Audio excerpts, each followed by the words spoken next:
जाणीव करून देणे गरजेचं आहे आणि म्हणूनच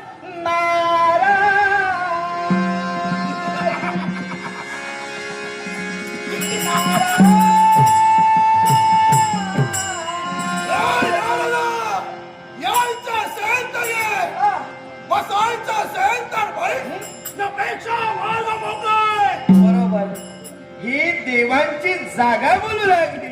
आपल्याला काय करायचं इथं आलोय निश्चित काही ना काहीतरी घडून गेलं पाहिजे आणि याच्यासाठी आलोय खरं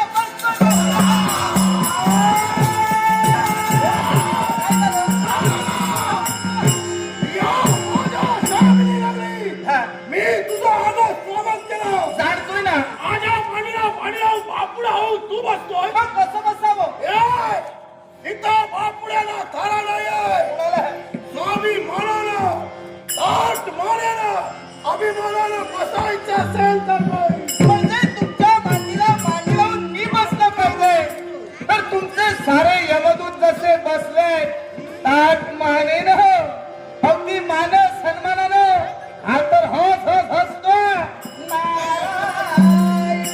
नारद मुनी बाजूने निरीक्षण करतो. आज सर्वत्र आनंदी आनंदमय वातावरण सारे यमदूत सुद्धा मनापासून हसताय डोलताय.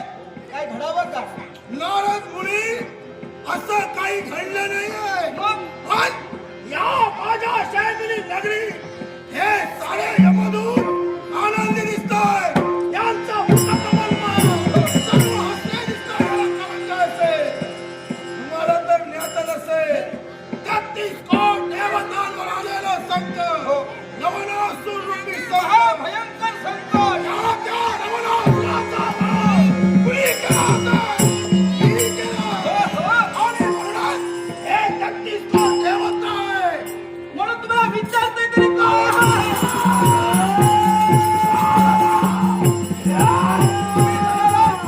देवावर संकट आली मी तुला प्रश्न केली मी म्हणते तुम्ही तुला प्रश्न हे केली सत्यच आहे. पण तुम्हाला विश्वास विचारतोय तरी कोण तुम्हाला कोणी भजतंय तुम्हाला कोणी पूजतंय तुमची कोण पूजा करतोय का साऱ्या देवदेवतांचे भक्त आहे शिवशंभ महादेवांचे भक्त आहे वैकुंठीच्या नारायणाचे भक्त आहे. मग मला तुमचा एखादा तरी भक्त दाखवा जो तुमचं पूजन करतोय.